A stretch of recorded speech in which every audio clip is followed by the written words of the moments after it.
দীর্ঘদিন ধরেই হরমুজ প্রণালী বন্ধ ও ইরানের যুদ্ধে টার্মিনাল ক্ষতিগ্রস্ত হয় ধস নেমেছে কাতারের গ্যাস রপ্তানিতে। তথ্য বলছে যে গেল 6 মাসে যা কমেছে 96% পর্যন্ত। এতেই $24 বিলিয়ন ক্ষতির মুখে পড়ে মধ্যপ্রাচ্যের দেশটি।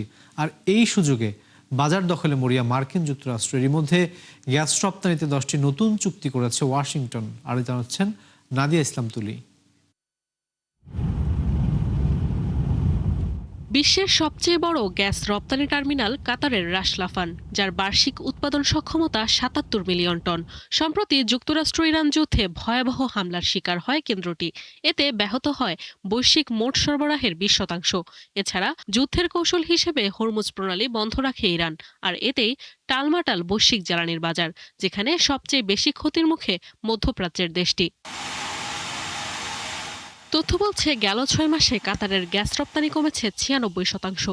এক বছর আগে যেখানে রপ্তানি হয় 509 কার্গো এলএনজি, বর্তমানে তা নেমে এসেছে মাত্র 18টিতে। এতে অন্তত $24 বিলিয়ন রাজস্ব হারিয়েছে কাতার, যা তাদের প্রায় 5 মাসের মোট আয়ের সমান। এরই মধ্যে প্রবৃদ্ধি 8.5% কমার পূর্বাভাস দিয়েছে আন্তর্জাতিক মুদ্রা তহবিল IMF, যা উপসাগরীয় অঞ্চলগুলোর দেশগুলোর মধ্যে সর্বোচ্চ পতন। পরিস্থিতি সামাল দিতে সরকারি দপ্তরের বাজেট 30% ও বৈদেশিক সাহায্য ব্যয় 85% কমিয়েছে কাতার। কাতারের এমন দুরবস্থার সুযোগে বিশ্ববাজারে নিজেদের অবস্থান শক্তিশালী করছে যুক্তরাষ্ট্র। এরই মধ্যে বিভিন্ন দেশের সাথে অন্তত 10টি নতুন চুক্তি করেছে তারা, যার মাধ্যমে বছরে সরবরাহ করা হবে 7.25 মিলিয়ন টন প্রাকৃতিক গ্যাস। এতে কাতার এলএনজির প্রধান বাজার এশিয়ায় বেড়েছে মার্কিন গ্যাসের সরবরাহ। তবে যুক্তরাষ্ট্রের সরবরাহ বাড়লেও এখনো রয়ে গেছে বিপুল ঘাটতি, যার সবচেয়ে বড় ভুক্তভোগী ইউরোপ। বর্তমানে অঞ্চলটিতে গ্যাস মজুত নেমেছে 15 বছরের মধ্যে সর্বনিম্নে।